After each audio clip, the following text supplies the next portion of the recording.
Home is what you take with you, not what you leave behind. Welcome to the Busy Girls Book Club. We are a podcast bringing you the reviews, the updates, the brutal honesty that you really want on all the books that the internet is hyping up.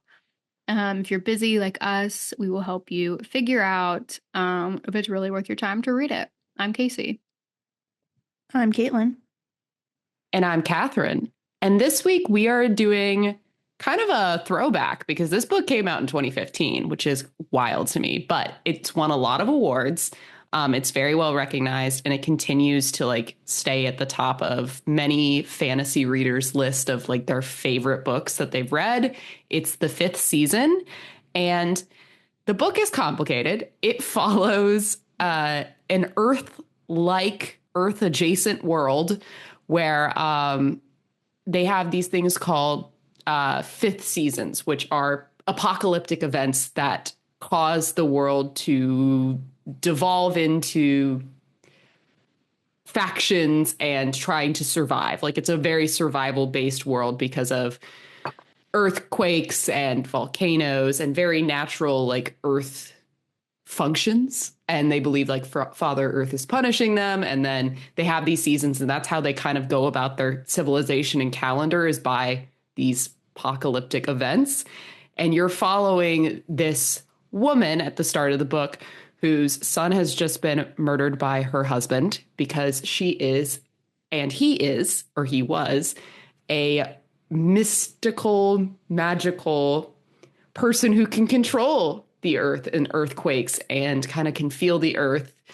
And you kind of follow that story as that last season begins and destroys the main city of this civilization. And it's a very complicated book to explain, but basically just kind of follows the geopolitical experience of these civilizations and how they interact with these magical people that are treated as non-human second-class citizens, and how they have a huge role to play in the formation of these civilizations and the world in general. You won't know what's happening for the first 30% of the book. Yeah, no. Yeah. It's world building, from scratch, and you get breadcrumbed until you finally put it all together. Yeah, there's no contemporary comparison for this book. Right. No. Also, part of the reason we pursued this is because it was the only fantasy book on that bogus New York Times Best 100 Books of the Century list. So, we got to see what that fantasy book is, since no fantasy we read was on that. Yes. Well, do you guys have reviews? Mm-hmm. I'm going to read 2. Just like last episode, I'm going to read a longer one and then a funny one. So, a 4-star. I won't lie, I was confused for a good 75% of this book. I don't even think I fully understand the world or any of the terms, and I wasn't able to connect with the characters that well. One thing I actually liked, when I thought I wouldn't, was the use of second-person POV. But shit, once I realized what was going on, I was so shocked. There's a point where this book became satisfying for me, right near the end, and I read it so fast because I was so confused and wanted to not be confused anymore that I ended up mostly enjoying it. Anyway, I can't give it 5 stars like I wanted to, and I don't know if I'll continue the series, but I'm glad I read this. Wow. That's a mood. That's pretty accurate. Anyway, 4.5 stars. Asterix stares out my window and up into the night sky. I love that. That's an amazing comment. Yeah, that's exactly how this book makes you feel. Yeah. Okay, I have a 1 star, and it's quick to the point. It just says, why would you call binoculars long eyes, but not call geometry shapes math? That was my review. Oh my God. It's such a good, funny one because, yeah, they have some really weird words for things that we have words for, and then normal words as Right. well. So they're like the pseudosciences. Yeah. Yes, because it's like, Astronomy. yeah, that gives you guys Pseudoscience. a little taste because it basically alludes to like previous societies where all the knowledge was lost and the only thing that continues on is sort of like language and these distant inklings of like what has been. And so there are like lots of words that are just like new words for old things. But yes, shapes math should 100% be geometry. All right. Well, the overall Goodreads rating is 4.3 out of 5, and the overall Amazon rating is 4.5 out of 5. Personally, like, I think that's really high for a book that's like kind of hard to read. I mean, Mhm. it's not like I really liked it, but it's not like easy, quick, light read. No. You not only have to learn a new world, you have to learn the history of this new world. It's insane. And you're learning it out of time and asynchronous. Yes. And you are learning things as the characters learn. Yeah, so really are you learning things? I don't know, but you figure it out eventually. Yeah. Anyway, where did y'all come down? I gave it 4 stars, and I want to give it more like 4.5 because I want to give the author so much credit for literally creating this world out of nothing. Like, I cannot think of a single contemporary author that similar world, and most fantasy is kind of just replicating off of each other in the present right now. I mean, everyone's just trying to replicate Sarah J. Maas and that kind of world building type style, but this is just so unique. And I love politics, and I love the idea of like history and sociology and how this world basically just builds on top of each other and tries to ignore what they're built upon and pretend that they are the ones that know the best and are superior. And the politics of it all is like amazing. And I loved all of the character perspectives, which is kind of a shock because normally I don't like changing character perspectives. But in this book, loved all of it. The only thing that gets knocked off for this book is because of how long it takes you to get any payoff. I mean, you have to really invest some brain power at the start of this book because you're just kind of like, it's in second person, which most books are not in second person. So you have to get used to that. It's flipping around.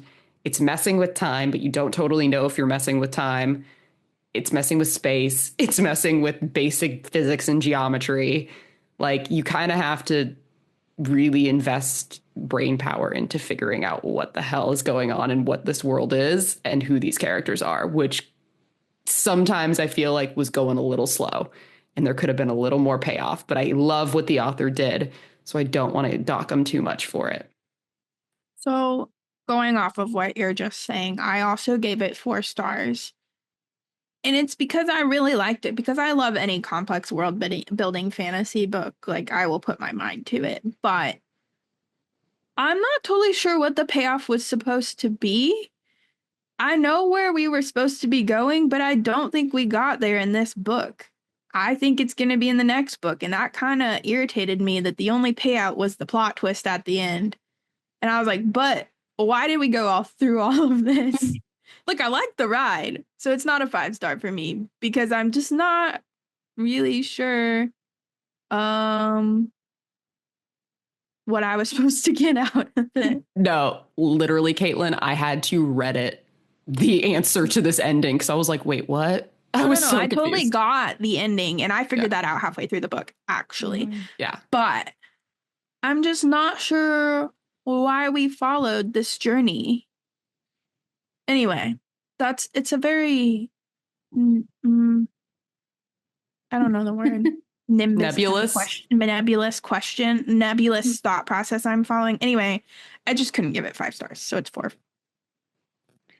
Well, I love being the highest. I gave this book 5 stars. I fucking loved this book. I loved everything about it. I feel like it rewired my brain chemistry.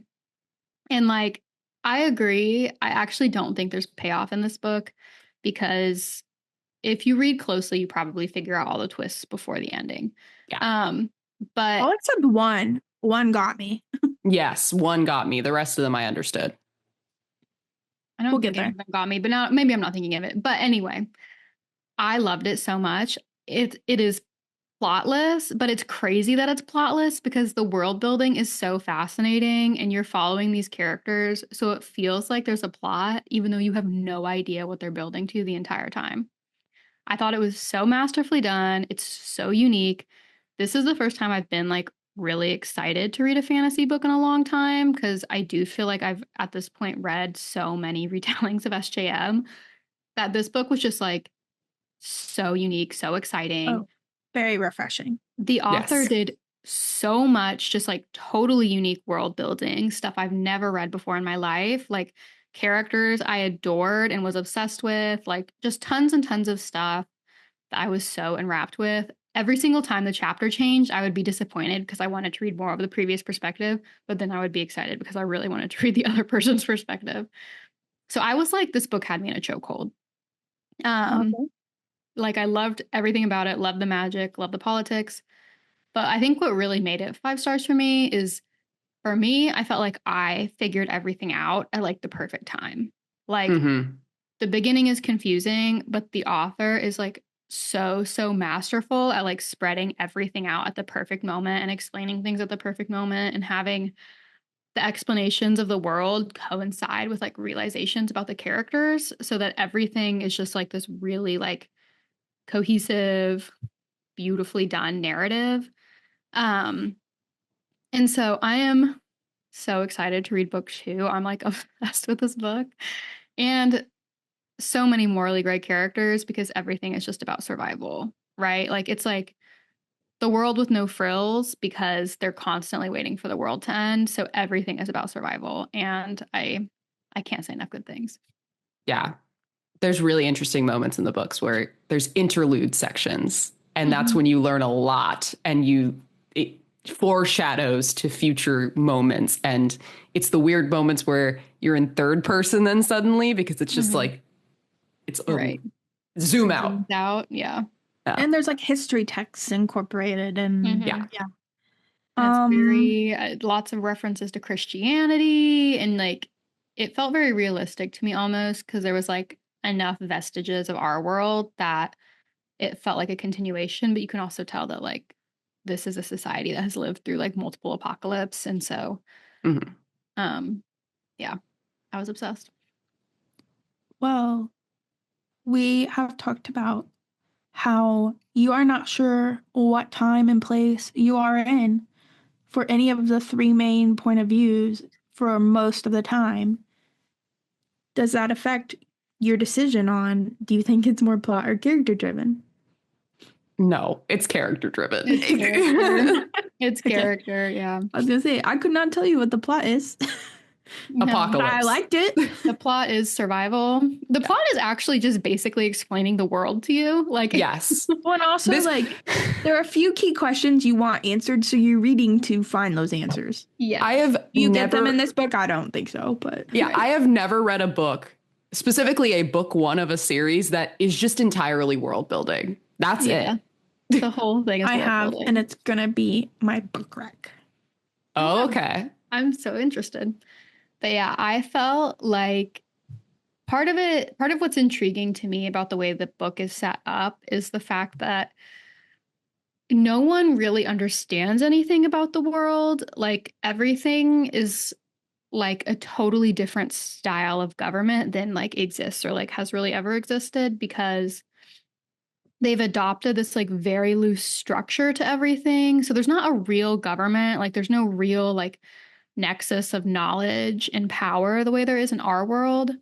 And so it's not like our world with modern technology where everyone knows everything and there's the internet and everything is very like standardized. Because they've lived through so many apocalypses, society is built to be flexible and decentralized because you can never tell when things are going to fall apart. Um, and And so there are the also characters, non-human or extra human actors, which totally throws things into exactly. things. But because of these apocalypses, no one actually even knows the history or the backstory for anything. And that's part of why the plot is to figure out the world, is because most of the characters actually don't know the history of the world. They don't know why these like non human entities are here. They don't know when they arrived. They don't know how the government works or like who's in charge. Like these things are actual mysteries, like not just to us, but to the characters. And I think that's just a super fascinating setup to make the plot of your book to understand the world the characters are in. Yeah. Like majority of the things that the characters learn is through lore, which is already put out there as it may not necessarily be true. It may or may not like actually happen. And then specifically stone lore, which is like things that are etched into stone about how to survive, because those are the civilizations that obviously survived at least one season, one apocalypse. So you can get through that. Let's follow their guide because that obviously worked for them. Mm-hmm. But they don't know the reasoning or the science behind like almost anything. It's like it's like going to a world that still has like insane levels of technology, but like no one knows how it works, and you just have it based on and no one's looking into it either. Yeah, there's no science or meaningful investment in intelligence and like study, and professors are treated like crazy kooky people because they're just so used to like an apocalypse happening and everything being lost that no one invests in that or cares about it at all. The only thing they have is stone lore. Okay, I'm gonna slow your roll.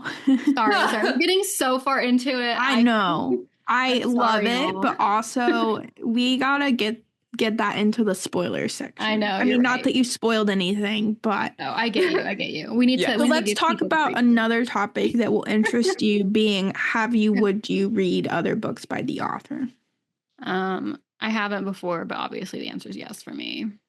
Yeah. I haven't read any of her books, but I may pick up book 2. It's a lot. It's an investment, I think, and it takes some time. So I've downloaded book 2. No. I have not started it. However, I read the summary for it and I was kind of like, what? I don't know. And then I saw a review that said, I wish I hadn't read the rest of the series. It was like, this book is so good, and the next book ruined it. So now I'm like a little scared. Oh no, I'm scared. That's scary. Anyway, you should read the summary of the second book because I was kind of like, do I care? Yeah. Oh God. I really care. I actually really want to read the second book, but that does scare me because I have been betrayed by books I loved before, where book 1 was really good. Yeah. And this is an investment in your time. Yeah, it is. Speaking of, how long did this take you guys to read? I think it took me 5 days. I mean, I loved it. I was obsessed with picking it back up. So I don't personally have an issue with the pacing. It feels way longer than it is, but I actually mean that in a good way. Because it's only like 550 pages, I think. But there's so much in those pages that it feels like it's like 1,000 words long. And I actually wish other authors would take note. Because to me, if you're going to write a long book, this is what it should be like. Like every page should be worth it. It should feel like you're putting a lot into it. And so, right, like this was sort of my problem with Pride of the Orange Tree, is it just felt like a lot of superfluous pages. This book is only 550 and it like accomplished what an 1,000-word book or 1,000-page book could have done. So yeah. Goodreads says a little less than 500, so 468, but yeah. It still, it feels so longer. Yeah, it does. Yeah. So I have a weird reading experience with this one. I bought it over the summer as like a buy one, get one at Barnes and Noble for fantasy. And I started it like the first like 25, 50 pages and then like put it down and didn't pick it back up. And it's not because it was bad, but just because it was convoluted and complicated and I had a lot of other things to read. So then when we set out to read it for this episode, it only took me 3 days. So I did get like, once I hunkered down and officially set time aside for this book, I could read it. But I don't know if I would have read it as quickly if it weren't for a deadline. So Goodreads says it took me just under 2 weeks to read this. Not because I didn't want to read it, but because I was short on time and trying to also read Chain Gang All Stars. This was a great reprieve from Chain. I'd put down Chain Gang and pick up this one. To be honest, that's a nightmare scenario. Like, I could not have done that. Like, this was sort of an escape despite being complex from the heavy topic of Chain Game. But I didn't feel like it was too long. I thought it was well paced. I just didn't have a lot of time to sit down and chunk it out all at once, or else I probably would have. Nice. Would you watch a movie or TV show of the book? Yeah. Yeah, great TV show idea. If you could figure it out. Yeah. Yeah. So I feel like I'm going to surprise you guys and actually say no. And the reason is because I don't think you can do that, like have like as plotless of a show, like, because in a book you can really breadcrumb people to put together the world. I think that's a lot harder to do in a show. And I also just don't know that I would want to watch that. Because I don't know. I just feel like that storytelling style is a lot better suited to books. And I feel like the world is so unique and incredible that it would take so much investment to just not make it weird and cheesy on screen. But just one girl's opinion. Half of Game of Thrones is just them standing on a wall or riding between cities. Literally was totally about to say true. Game of Thrones. And I still don't know what, I mean, the point is, do you want the throne? But the whole, like, how many seasons for 8? that? Yeah. So there is an interest out there. All right, true. But I'm hesitant. I'm hesitant to think it would be good. I understand. You're protective. You like this book. Exactly. I'm protective. I will say, that's the perfect word. The writing style, I don't know if is super conducive to screenwriting. Oh, and that second person really just fucks with you. Yeah. Yeah. All right. Well, now we have our busy girl rating. Oh. I can go first because I feel like you guys will have a sigh of relief when you hear my rating. I gave it 5 stars quality. I am like between a 2 and a 3 star for busy Okay, girl. good. Okay, yeah. I thought my 3 was going to be shooting low for you. Yeah. So. No, I think I am going to go with a 3. Just because I think it's worth it, but it's a hefty book and you have to like commit to reading it in order to understand it. And so I don't know. I don't think that's the best type of book for a busy schedule. Like I read it over Thanksgiving, partly when I was sick. So I was home all day, and perfect read for when you're sick at home because it's super interesting. You bang through it. It's complicated. I think if you're really busy, you might just want to give it some time and like pick up a easier book to read. Yeah, I give 3. This is I would classify this as an epic fantasy, aka you have to start from scratch. Mm-hmm. So picture Lord of the Rings or Brandon Sanderson, like you know nothing. You are figuring out your context. So it's not for everyone, but if you're picking up an epic fantasy book, you probably enjoy that kind of thing. So I'd say a 3. Yeah. I think I'm going to agree with y'all, but I am teetering at a 2 as well. So I think I'm going to give it a 3 because I think it's worth it. And I think it's a very interesting book, especially if you like fantasy. But knowing my reading experience where I started it and then had to restart it because I just didn't remember what I had already read. And you have to actually close read this book. This is not one you can just like skim through and it's like fairy smut. This is actually like hardcore. Are you telling me you didn't listen to it on 2.5 times speed on audiobook, Catherine? No, God. No, I did not. Actually, I listened to it on 1.5 times. Oh my God. I couldn't even listen to this. I had to reread so many little pieces.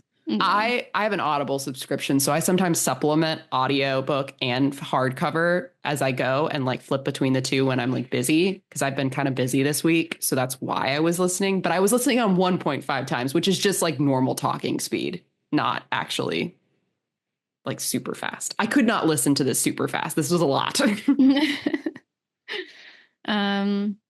Okay, well, we're finally to our portion. I'm obviously literally so excited to discuss this book. The second after I finished it, I had been desperate to talk to you guys about it. So if you're one of our listeners, all right, think about it, figure out a time when you're going to be bored this Christmas season and read the book during that time and then come back to this episode because this book is worth it. There's only a few twists, but figuring out the world along the way is a really exciting and interesting journey. So you should not let us spoil it for you, and you should read it yourself. Okay, question 1. Catherine's exact wording in our doc is, let's start with the setting because boy, is it different. So one of the parts that I really, really liked about the book is the sort of only vestige of religion is stone lore, and it's kind of like loosely based off the idea of the 10 Commandments and like writing the most important rules of society down in stone because everything else will be destroyed.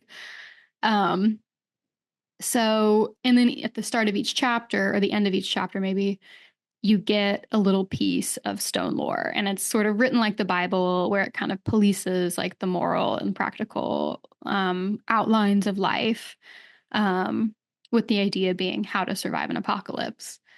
And the 5th season idea comes to you in one of these like stone lore bits where there's like this like bit of like basically poetry, and it's like fall, winter, spring, summer, like summer's first, fall's the second, and then the 5th season is death. And so I actually just pulled that up because I was going to reference it. So winter, spring, summer, fall, death is the 5th, and master of all.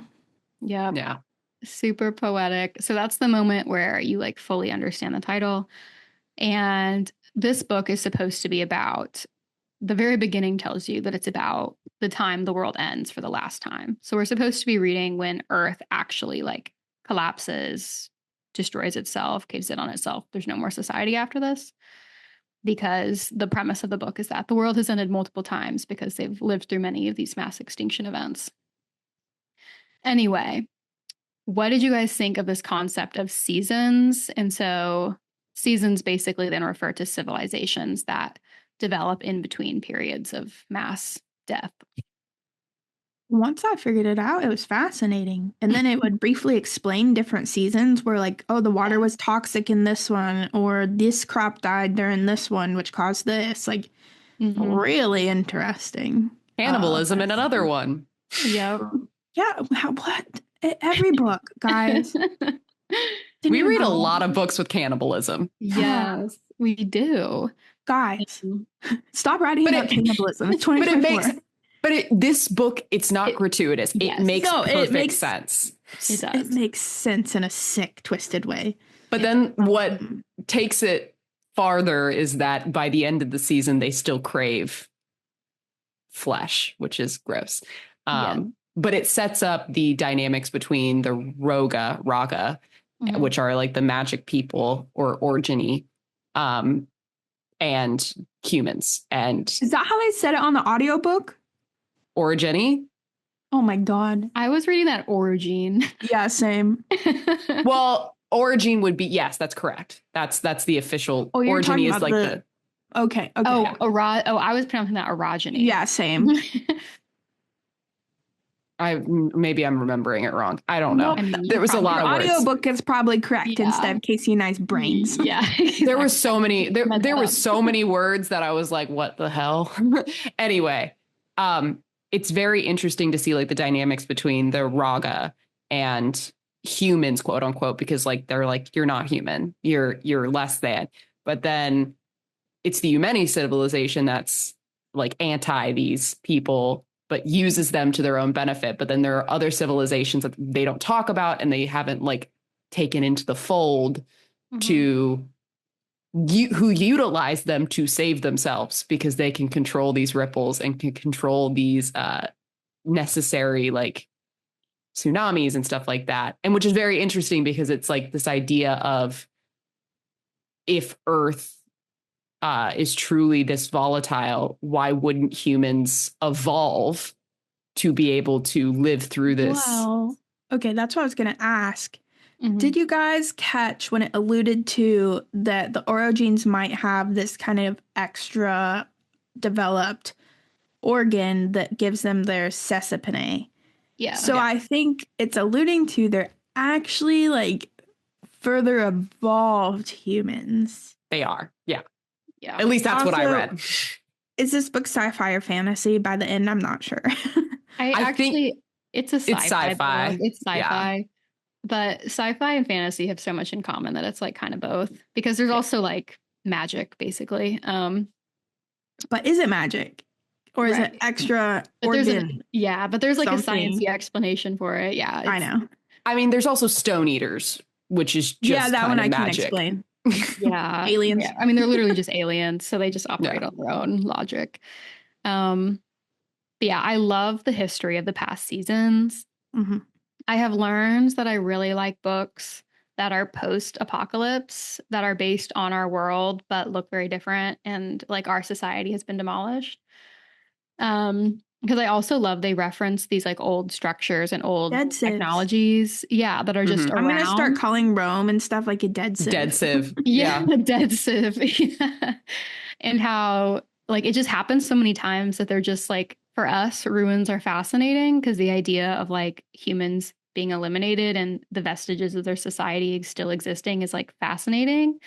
And for them, they're like, oh yeah, there's dead civs and there's dead technology and stupid shit everywhere. Well, we're not always living on survival mode. So we have the time to Mhm. write down history, put it in books, learn that history, and appreciate these ruins. For Mhm. these civilizations and for this Sansei, Yeah. culture, um, they don't have the time to do that. They kind of When they have to say just these people aren't here, so that didn't work, so we don't care. yes, Right. and it's basically ignoring and building upon those civilizations. So they're just kind of living on top of each other in order to survive. So yeah, it's very interesting how the ruins play an effect and how Mhm. still even in the apocalypse, history can be perverted by the people at the top and changed hmm to fit their own Mhm. narratives and to keep themselves in power, And which is still also, interesting. who Yes. is at the top? Who's in charge of the Guardians? What does the Emperor do? Right. I still by the end of this book don't totally understand the Guardians' powers. Like I'm still very No. confused by their smiling faces and them going absolutely insane in the brainstem. They have a chip or something. Yeah, Yeah. there's something weird in there. Yeah. And that's one of the mysteries I'm still really invested in. And part of why I liked this book is because the characters don't know, so you don't know. And it's, Right. When she realizes she doesn't know who's in charge of the Guardians, she's like, oh shit. I yeah, never thought about it. And now I'm right. scared. Like who are the powers that be? It's crazy, but it also makes sense for the world that she's created that like no one knows, right? Well, even just imagining a guardian that's like this smiling face coming at you with like quote unquote love, but malice, like breaking your hand. That is not love. And Breaking a like child's hand. and Mhm. like they have this idea that the Raga are like these very evil people naturally that they have to tame. And so it's just so fascinating because I'm still confused by their magic system. I don't know if it's magic because obviously the Raga aren't necessarily magic. They're evolved humans. So then why the Mhm. need for the Guardians? I'm hoping that gets explained in the rest of the trilogy, but it just makes everything like the layers upon layers of each of the politics, the magic systems, the civilizations, and even the seasons themselves is just chef's Right. kiss flawless. And Catherine, I do want to say, like, I also really appreciated the reference to the way that, like, parts of stone lore that these powers that B didn't like would end up being changed and revised, and how, like, the kind of overarching society of, like, the stillness would ignore societies that live differently because it didn't fit in with their idea of how to survive. And so they would just kind of ignore them and, like, shut them out, like this island that they eventually end up on, and it's on a fault line and it shouldn't have survived all these catastrophes, but it does. And part of it is because they actually empower like Rogas to help them survive instead of isolating them and using them as this like control mechanism. Um, so yeah, it was just very layered. What did you think of? So part of the layering is you're in three different time periods. You just don't know what order they fall in until close to the end of the book. But the three POBs end up all being the same person in Yes. different parts of her life. So it's like a child origin. Um, it's kind of how you get the inner workings of the political system. Mhm. And then it's origin training. Well, no, that's her too. Cyanite is the other one. Yeah. So it's Denia. Cyanite is a working member of the Fulcrum and the society who's realizing society is maybe more evil than she thought and finds this island where they're living out of it. And then you have Essen experiencing the end of the world. So you're Yeah. like, you're just trying to figure out where this end of the world falls in all of this until you realize it's just her, the same person through the years. Right. When did you figure it out, and what did you think of that construction? I figured it out fairly quickly because when you read the first chapter from Demaya's point of view, um, it talks about many winters ago. That's like the chapter header. So I was like, okay, so this is in the past. It's not obvious that cyanite is in the past. That one is more murky. But once I kind of figured that Demaya is cyanite, and then I was like, okay, well then the logical conclusion would be that cyanite is Essen. Yeah. And so I was just kind of like, I'm going to go with that assumption as I read. And then once it was confirmed that Demaya changes her name and that is cyanite, that's when I was like, okay, my hunch was correct. And we're moving on from there. Cause I'm like, okay, this now is starting to make sense in the timelines. We're filling in the gaps of the timeline. I'm I kind of with also, you. I had a yeah. hunch like shortly before it confirmed it, and then I was like, well, if A plus B equals C, then Mhm. Yeah, no, I was actually super proud of myself because I feel like I'm actually not good at figuring that kind of stuff out. And I figured this one out really early, like for sure in the first half of the book.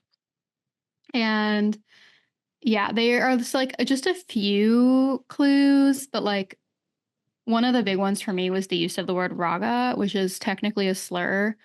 And so Cyanite starts using it because of her mentor, because he is like responsible for like breaking her like complacency with the system with what is like basically slavery.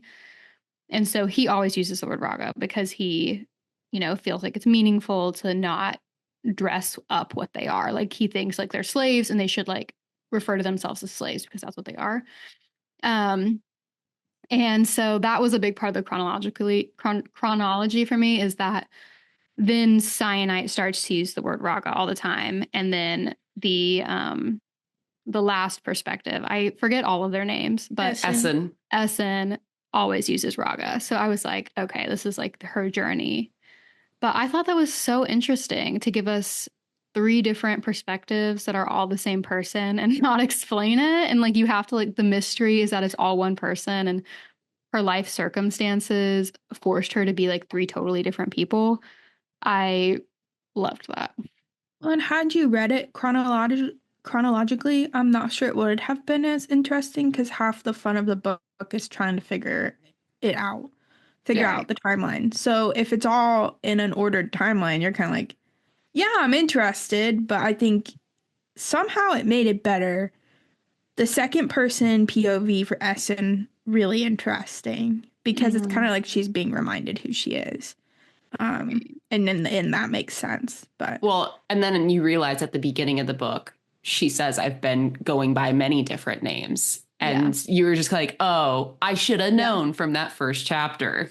Right. yeah, the usage of you in the narration is very, you're like, whoa, hey, why are you talking to me? But Yeah. it's not talking to you. Well, then it makes sense because it's also not necessarily from Essen's point of view. It's also Hoa's point of view. And he's kind of telling the story of their connection and him coming towards her in the obelisk and then finding her. And he's been like watching her. imprinting on her, and apparently may or may not eat her. I'm not entirely clear on that. Kind of gross.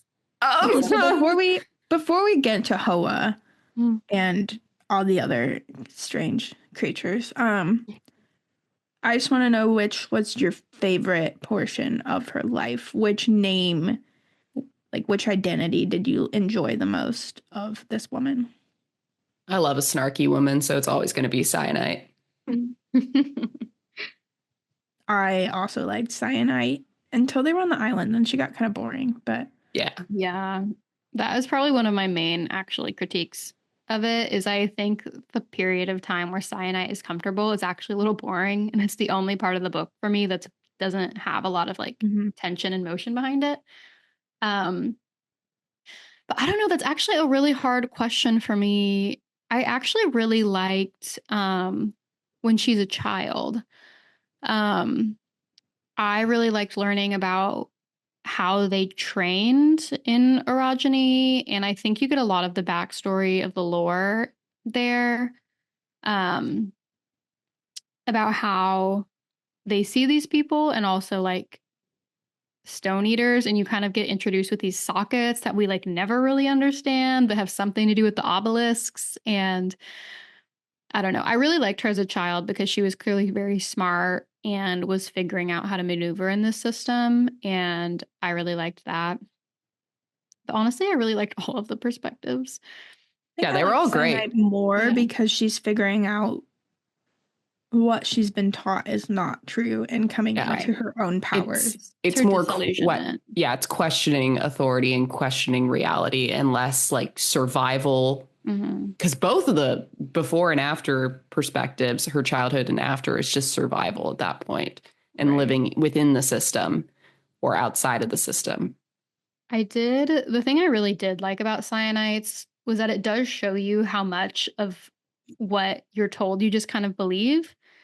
And I really, really liked that a big part of that was the limits of orogeny. And actually, what the limits that were opposed on them were totally made up. And no one really understands the science of how it works. And they just like told them like myths about how things worked so that they would be like more easily controlled and that they would be more functional instead of actually like discovering like what the limits of their capabilities were. And I thought that was just super interesting, like her figuring out that actually things extend so much farther than what they're taught was really interesting. The people who do seem to know what goes beyond what the Orogenes are learning are the Stone Eaters. They appear out of rocks. They Mm-hmm. can travel through rock. They just kind of step out of the rocks and eat the rocks and maybe people. Right. Um, they're very bizarre, and we come across a few throughout the story. Two Mm-hmm. main ones and a couple others. But what did you think about the Stone Eaters, specific, like especially Hoa, who you kind of come to like love? He's kind of Yeah. a little pet, Right. but also like he has sharp, pointy diamond teeth. Mm-hmm. Mm-hmm. Yeah, like because he's like a little boy when he appears, and like he obviously has a fascination with Essen, and especially after the trauma she just experienced of her son being murdered by her husband, it just he comes in at the really right time for her needing some kind of healing or like that kind of sun energy. But then once you get to the end and you see like the Stone Eater has been eating alabaster, I'm like, is that what he's doing? Is he claiming her to eat her? Like, I'm like, maybe I shouldn't be Yeah. rooting for this Hoa dude. Is that why they're It's so like they territorial with each other? it's like they Yeah. seem to each have their own Mm-hmm. Human. raga. Right. Um yeah, I think they're an interesting concept. I still don't totally get what their purpose will end up being other than chaos agents currently. Like they save Alabaster at one point and I don't know, Hoa just kind of also the whole time I was like, you have met once you figure out that she was cyanite, you're like, you have met a stone eater. Stop being in denial. You know Hoa is a stone eater. Like, Yeah. just get on with it, lady. How dumb are you? Yeah. Yeah. It She's is. not in her right mind, though. She's in denial. Right. She's She's like, in I know something's wrong with him, but I'm gonna think about it later. Yeah. Um, yeah, so I liked the Stone Eaters. I do think that the most interesting parts of the lore in the book are like the past societies and then the kind of structure of orogeny and how they're like controlling the Rogas with this like sort of like weird like power structure that no one really understands or is aware of. And then the Stone Eaters almost feel like this weird curveball that you're not sure how plugs into anything. So I'm interested. Like, I think as creatures, they're really fascinating. And there has to be some kind of like connection because like Origins have this sort of connection to stone and magma and the earth and can use their power to like move and restructure the earth. And then Stone Eaters like eat and like easily walk through the earth. So I'm really interested because it seems like there is, right, like this weird connection between them and we don't fully understand what it is. But the obelisks for me are really the question mark because, okay, the obelisks somehow connect to the sockets and the obelisks also connect to the Stone Eaters. But why the obelisks like trail and form connections with specific origins seems really random. Also, why do they land? It's like all of this stuff is like, Well, it seems like they're cocoons for those Stone Eaters. So I'm pretty sure Hoa was in that obelisk. Oh, he was that in was like following. a crystal. I pictured like a geode though. No, I think he was in the purple, the amethyst obelisk. Yeah. And that was following her. Well, I missed that part. And he says like, oh yeah, I've been following her and now's the perfect time. And I'm like, huh? And then I kind of interpret that maybe because Alabaster has pushed his power beyond where any of them have gone before, that's why he used such great power to cause the end. That's why he is maybe turning to stone. Right. But why is his little pet Stone Eater eating him? I don't know. So weird. I'm really fascinated in it, but the whole Stone Eater thing is like almost just like in the periphery, and I feel like I'm still like, I feel like they're the key, but also we don't know how to unlock that. And it is still, oh my gosh, just the fact that they don't have knowledge and don't question anything because they're so used to being in survival mode is crazy. Because Stone Eaters are like a known thing. It's not even like crazy to them that Stone Eaters are real, right? Yeah. Like they're not walking around like, what is this creature? Like they know they exist, but somehow they know nothing about them. And that is the weirdest part, actually. No, it's crazy that they don't question it. They're treated different from the Raga because they're just so unknowable. In the Raga, you can figure them out enough to control them. Yeah, right. It's like, don't mess with those creatures. Because Raga are still human and Stone Eaters are like definitely not and also very powerful. But I also I'm really fascinated in why the Ragas can use the obelisk's power and like what that does to them. There's so much that they said in book two. But Alabaster's basically like, have you figured it out yet? And I'm like, no, I have not. Alabaster, I'm sorry, is incredibly frustrating because he just never explains anything. He's awesome. I love him. But like incredibly frustrating, yes. So I want to ask you a few questions about figuring things out. So obviously I didn't figure out that Hoa was in that purple thing. Might be. When did you figure out that Alabaster was the one who created the end of the earth? This is another one that I was very proud of myself for figuring out because I figured it out when he stopped the node child that almost destroyed the world. When he stopped that destruction, I was like, oh my God. So he's the one who actually like ultimately like destroyed civilization. I kind of thought it was going to be their son, Korra. But once I realized that this Stone Eater had like this obsession with him, I was like, well, that's who's standing next to this person at the beginning that's destroying the earth. So it's Alabaster. Yeah. I had like a slight inkling, but I'm not going to lie. I didn't really put it together. I kind of just accepted it as quote unquote Father Earth. And then that was who I thought it was. But then once it was revealed, I was like, oh, that makes sense. That makes more sense. But like, I was like, then who's the Stone Eater? Because then the Stone Eater says like, we're not going to do anything. Don't worry about us. Yeah. But like, also It's so intriguing because the Stone Eater, like Alabaster basically asks if the Stone Eaters are going to just take over the earth. And the Stone Eaters are like, no, we're not interested in that. And I was like, then why are you here? Yeah. No, the Stone Eaters were like, don't bother. Like, it was just kind of like, Yeah. okay, what do you mean? Okay. So I have two more plot twist questions. Yeah. One of these is the one I did not predict. And obviously, apparently another one I didn't know.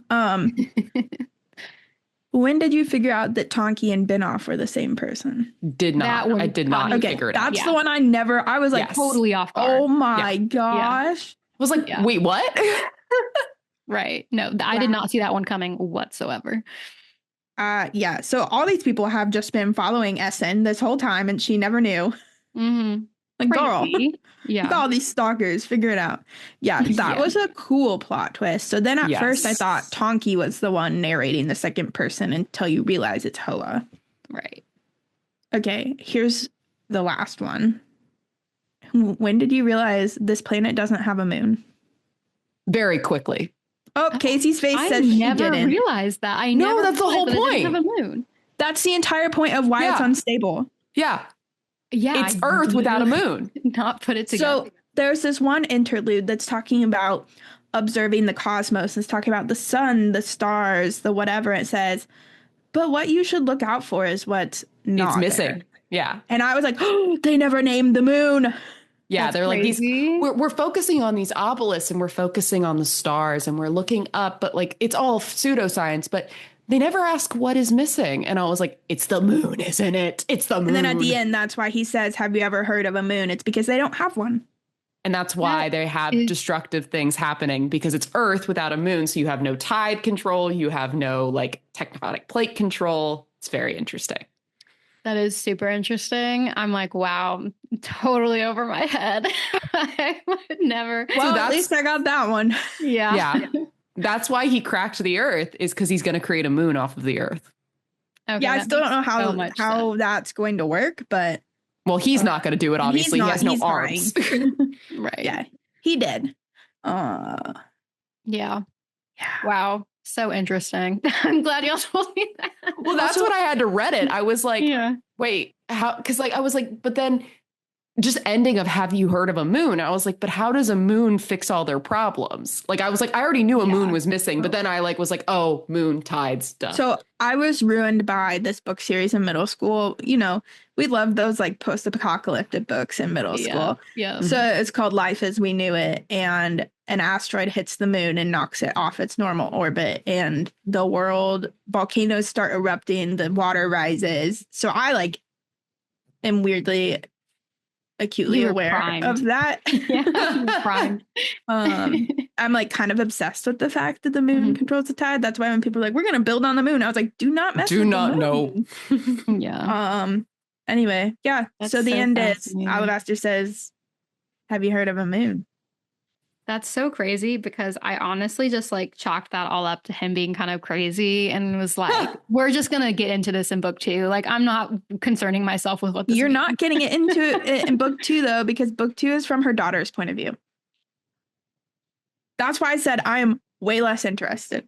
Oh my yeah, jaw no. dropped. For those of you who couldn't see my face, that Her jaw really- her jaw's dropped a few times. Yeah. Well, also That's learning mine, I that think. The moon? about the moon. Yeah, and also what happened to the moon. Tonight we Wait, steal so- this moon. Wait, so Casey, why did you think the cliffhanger was? Well, I mean, because there's so much that they still haven't figured She out. thought about it was the Stone universe. Eaters eating Alabaster's arm. Yeah, well, yes, but I just thought it was like she's not giving us what we want. Like she's not giving us the full explanation. We're not figuring out the Stone Eaters. We're not figuring out the powers that be. We're not figuring out how society is going to survive this, right? Like I was just like, the world is going to end. So like, and we don't have any of these Because questions. you're looking at answered. what there is and not what there isn't. Mm-hmm. Yeah, so true. So true. I'm disappointed neither of you got my Despicable Me reference. I know I got the Despicable Me Okay. reference. I just ignored it. Thank you. Anyway, We fascinating. still didn't touch on a lot of stuff, like how the entire population of the island and her lover died, and it was very sad, and she drowned her baby. But Yeah, Yeah. that scene was so crushing. Heartbreaking. so It she's had makes 2 you- babies die. Right. Mhm. It makes But you also, really at one point, she said two. She said there was reference made where it sounds like there are four.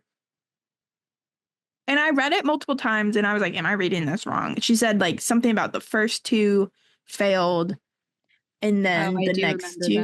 that. So I don't know what that means. Oh, well, Alabaster and her were talking about another kid toward the end Yeah. of their stay.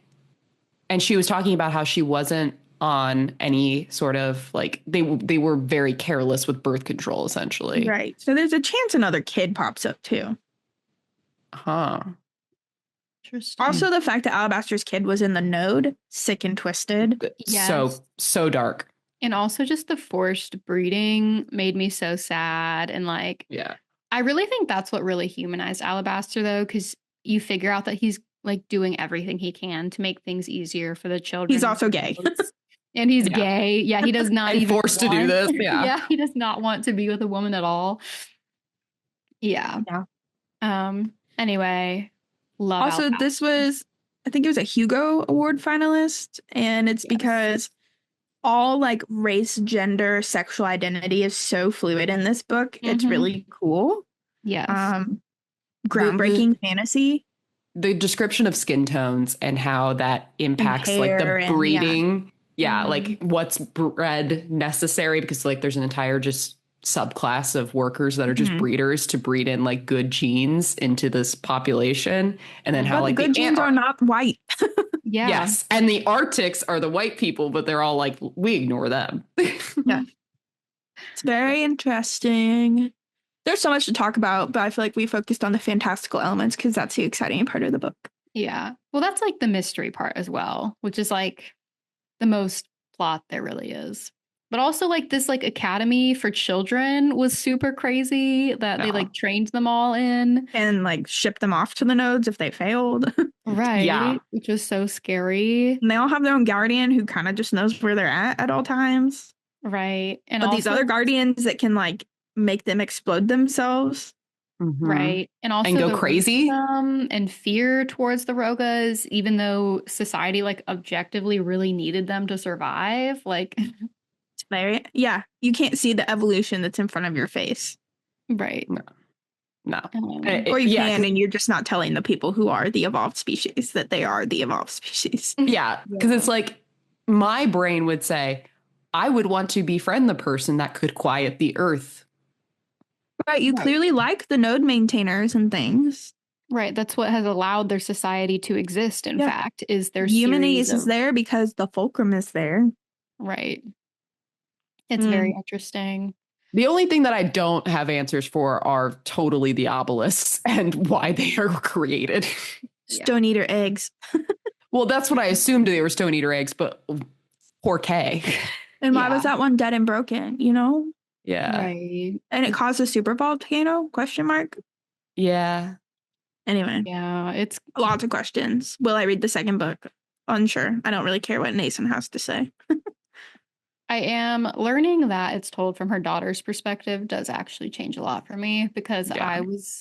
I mean, we get so much of her and like 3 different versions of her life, and I was Yeah. really invested in that plot line, but That's why I said read the summary, but I didn't want to say it earlier because it's sort of a spoiler, but right.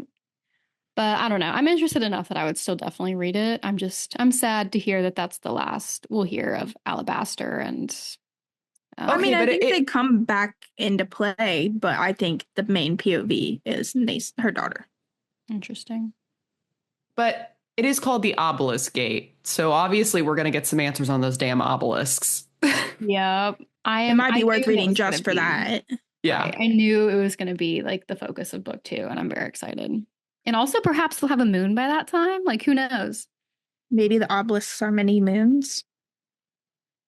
I don't think that was the. Well, there could be one giant obelisk that's a moon. I'm just throwing random shit out there. Because you know, it's spaghetti at the wall. Alabaster's like, he destroyed humanities to like bring up something. Yeah, the obelisk gate. Yeah. Which have you heard of a moon? I don't know. I'm not very well versed in astronomy, but Yeah. There you have it. This scratched my itch in my brain. So, It's very boy fantasy written by a girl. Yes. Yes. I loved, and I don't know, I have realized more and more that I really love books that are like sort of fantasy and sort of sci-fi. And so, yeah, Speaking of my book rec, The Will of the Many, there are also obelisks. The Will of the Many. Yes. Hold on, I have to look up. Oh, okay. I just like forgot for a second. The Will of the Many. The Will of the Many is I was also like a post Earth with some weird dead civ technology that they don't understand that also happens to be obelisks. But it's like Roman era. We did an episode on it. It is like my current favorite fantasy read, I think. But it also like reads fantasy and ends up being sci-fi. Yes, also true. Hold on a second. I need to go through my previous reads. I know I stole the best one. Sorry. That's the most obvious one, yeah. Ooh, This Is How You Lose a Time War. Yeah, I was Very similar kind of like jumping backwards and forwards in time, even though it's linear in telling, not linear in time jumping. But I think it gave me similar vibes. Like a tenth of the length too. And a tenth of the length. And it's I don't know, like it's definitely like a new world building. I think the book that I'm thinking of is Ender's Game. Um, so that book, I read it in high school. It's by Orson Scott Card, but it is also science fiction, and it's sort of about a post-apocalyptic society, but the whole time you're not exactly sure when, and there's all this like technology. It's like another book where you kind of have to figure out what's happening, and it's very sci-fi-ish. Um, Also, I feel like for the second week in a row, I feel the need to mention The Future. And I think I'm also actually going to give a shout out to a book I read like ages ago as a kid. But The Giver is the science fiction for children book, and it actually like has some fucking hands. Like they made it into a movie, It's but dark. it's really dark, even though it's technically written for children. And it is another book where they're in this like future dystopian society, but you have to kind of figure out what's going on, and there's like a twist ending. Um, so yeah. Well, I think there you have it. We gave you a lot of recommendations. Thank you, Casey, for all those. You're welcome. It's because there's no book that is like totally does what this book does. No. I'm trying to think of another book that scratches that itch, and I just can't. No, I mean, this book is completely unique, and that's why it's an runner-up or award finalist, award winner. It's gotten a lot of hype and press. But yeah, if you enjoyed this episode, interact with us. We're at Busy Girls Pod pretty much everywhere. We'll get these recommendations up on our website, busygirlspod.com. And if you disagree with us or you have more to add to this conversation, yeah, just give us a shout. I mean, we love to interact with any listeners and learn more about like different kind of perspectives, because that's what makes reading fun. But yeah, with that, I'm Catherine. I'm Caitlin. And I'm Casey. Thanks for listening. And when you get a chance, take a break with the Busy Girls Book Club.